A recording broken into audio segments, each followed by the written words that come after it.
Every food has a story. Most begin long before they reach your plate, or, in today's case, the coffee cup. Some stories are measured in days, others in centuries. This one has been unfolding for more than 1,000 years. It has survived empires, crossed oceans, started conversations, ended arguments, inspired scientists, fueled revolutions, and somehow still manages to start millions of mornings. Not because of its mystical powers, not because it's perfect, but because one tiny fruit quietly changed the course of human history, and almost nobody knows its real story. As a physician, I've learned something over the years. Whenever someone asks me, Dr. Tony, is coffee good for me? I already know we're about to ask a much more interesting question. Because before we can decide whether coffee belongs in your life, we first have to understand what coffee actually is. Today we're going to follow one tiny coffee cherry from the mountains of Ethiopia,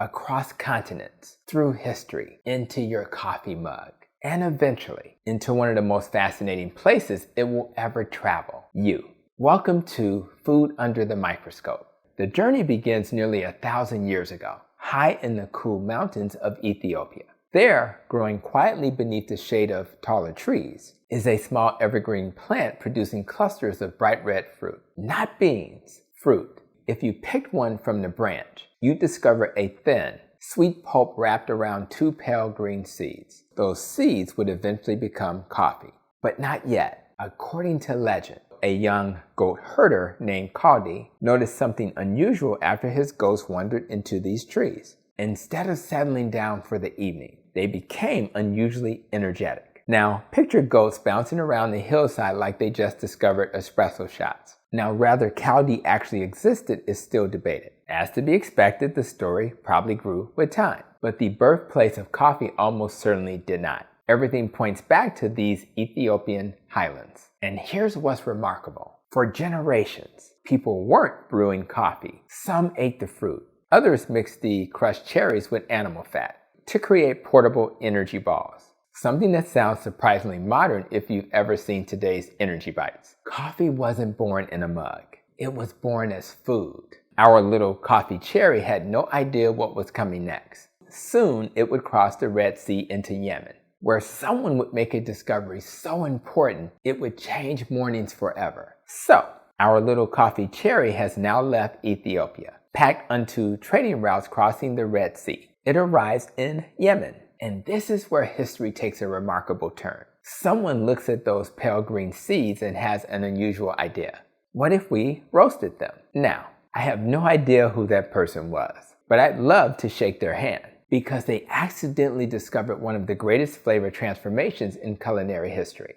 Before roasting, coffee seeds are green, grassy, almost nothing like the rich aroma filling your kitchen every morning. Then comes the fire. As the temperature climbs above 400 degrees, thousands of chemical reactions begin unfolding inside that tiny seed. Sugars caramelize. New aromas appear. The seed darkens. The fragrance becomes unmistakable. Our little coffee cherry has just undergone a complete identity change. And before long, people discover something else. If you grind those roasted seeds, pour hot water over them, and wait patiently, you create a drink unlike anything the world had ever tasted. Sufi monks were among the first to embrace it, using coffee to stay alert during long nights of prayer and study. This was long before college students depended on caffeine to survive final exams. These monks had already discovered coffee's remarkable ability to help people stay awake. Then the idea spread. Coffeehouses began appearing throughout the Ottoman Empire.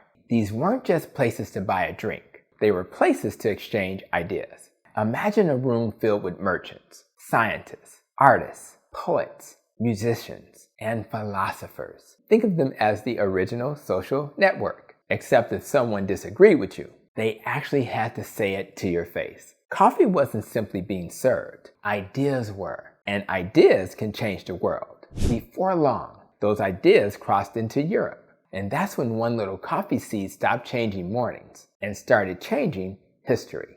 Now let's continue the journey. Our little coffee cherry has now traveled from Ethiopia, across the Red Sea, into the Middle East, and now is heading toward Europe. What happens next is almost unbelievable. When coffee first arrived in Europe, not everyone welcomed it. Some religious leaders viewed this mysterious black drink with suspicion. In fact, it was even called the devil's drink. Imagine that. Your morning cup almost became a forbidden beverage. According to tradition, Pope Clement VIII was asked to ban coffee before it spread any further. Instead, he tasted it and reportedly enjoyed it so much he refused to condemn it. Rather, every detail of that story is historically perfect is still debated. But here's what isn't. Coffee stayed, and Europe would never be the same. Coffee houses began appearing in city after city. But don't picture a modern cafe where everyone is staring at a laptop wearing headphones. Picture something much more exciting. Merchants negotiating deals, scientists debating discoveries, writers sharing ideas, philosophers asking impossible questions, doctors discussing medicine. Think of coffee houses as the original think tanks, with significantly fewer power outlets. Some historians have even argued that coffee helped fuel the Age of Enlightenment. Why? Because in parts of Europe, people often began replacing alcohol at breakfast with coffee. Think about that for a moment. Imagine an entire society becoming just a little more awake, a little more curious, and perhaps a little more productive.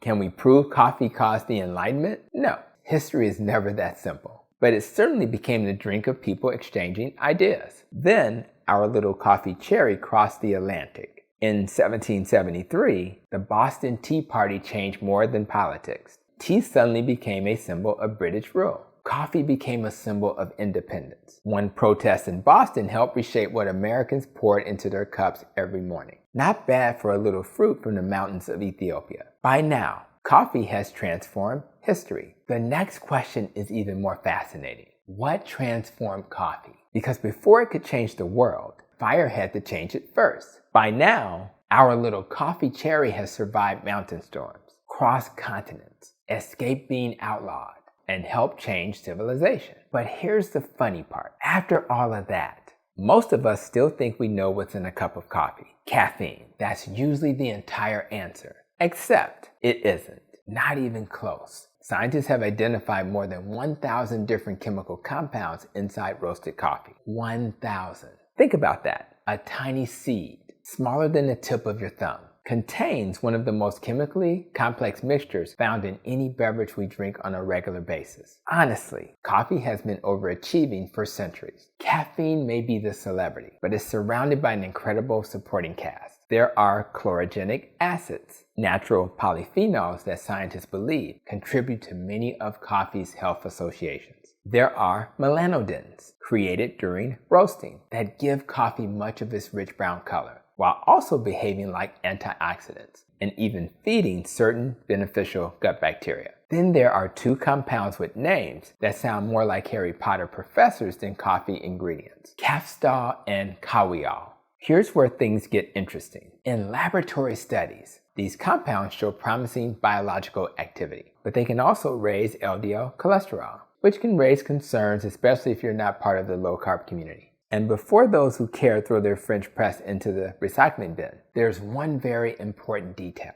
Whether those compounds reach your cup depends largely on how you brew your coffee. A simple paper filter traps most of them. A French press lets much more pass through. Same coffee, different chemistry. And that's a theme you'll hear over and over again today. Small changes can produce surprisingly different biological effects, which brings us to perhaps the biggest surprise of all. Coffee doesn't really become fascinating until it meets you. Take a sip. Within minutes, that little coffee cherry begins a journey no one in Ethiopia could have imagined. Not across oceans, not across continents, across your biology. For more than 1,000 years, our little coffee cherry crossed mountains, oceans, empires, and revolutions. But its most extraordinary journey begins the moment you take the first sip. Within minutes, caffeine is absorbed through your small intestine and enters your bloodstream. And just like that, our traveler has access to nearly every organ in your body. Its first destination, your brain. Most people think caffeine gives them energy. It doesn't.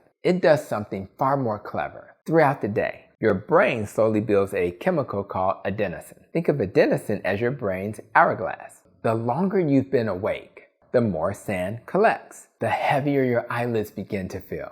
Then caffeine arrives, slides into adenosine's parking space, and suddenly your brain can't read the signal anymore. It's like putting a sticky note over your car's low fuel warning light. The light disappears. But let's be honest, you're still running on the same tank. That's why coffee can make you feel wonderfully awake, without replacing a single minute of the sleep your brain still needs. And yes, your brain remembers, which is one reason many of us gradually need a little more coffee to get the same effect. Now our little traveler reaches the liver. If the brain is mission control, the liver is customs. Every caffeine molecule has to pass through. Some people wave it through quickly. Others hold it for hours. Why? Partly because of genes. One gene, CYP1A2, helps to determine how quickly many people break down caffeine. That's why your friend can drink an espresso after dinner and sleep like a baby, while you have a cup after lunch and spend the night counting ceiling tiles. Neither of you is wrong. You're simply running different software. And that's one of the biggest lessons medicine has taught me. When two people respond differently to the same food, the goal isn't to argue.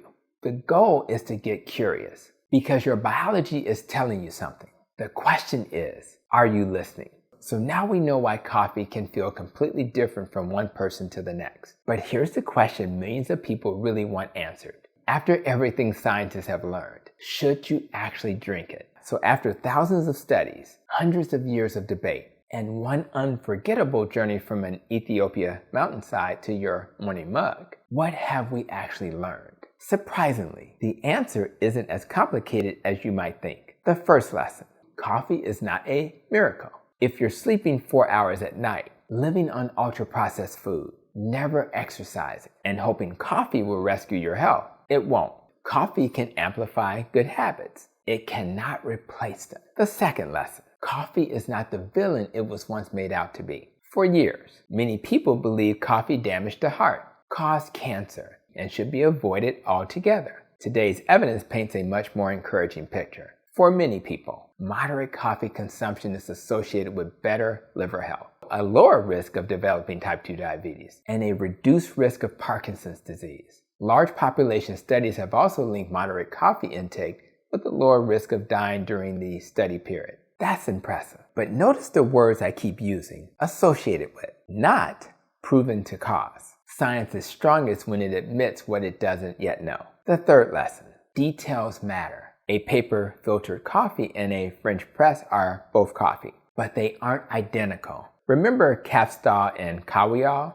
Those natural compounds are largely trapped by paper filters, while much more passes into unfiltered coffee. If someone has markedly elevated LDL cholesterol, especially if they're a hyperresponder, that brewing detail may actually matter. Once again, the conversation isn't simply about coffee. It's more about individuality. The fourth lesson, your body is smarter than any headline. One person sleeps beautifully after an afternoon coffee. Another lies awake replaying a conversation they had 3 years ago. One person feels calm and focused. Another feels anxious after a half cup. Neither experience is wrong. They're simply different. One of the greatest mistakes in nutrition is assuming that everyone should respond the same way to the same food. And that brings me to the final lesson. One of the greatest privileges of being a physician is that patients teach me something every single day. Medicine gives us research. Science gives us probabilities. But patients remind us that every human being is wonderfully unique. I've learned to be cautious whenever someone asks, is this food good? Or is this food bad? Because those questions assume food acts the same way in every person. It doesn't. Food is information. Your body decides what to do with that information. And nowhere is that more obvious than coffee. Our little coffee cherry never set out to change the world. It simply grew on a tree. Humans gave it meaning. We carried it across continents. We roasted it, studied it, argued about it, built businesses around it, even built parts of civilization around it. And after all these centuries, it still has one more lesson to teach us. Curiosity is healthier than certainty. So, the next time someone asks, is coffee good for you? Maybe don't answer right away. Instead, respond this way. Good for whom? Because that's how medicine is changing. That's how nutrition is changing. And I believe that's how we all become healthier. Food isn't just fuel. Food isn't just pleasure. Food is a conversation between nature and your biology. Our job isn't to win the argument. Our job is to understand the conversation. I'm Dr. Tony Hampton. Thank you for joining me as we put coffee under the microscope. And until next time, keep protecting your nest.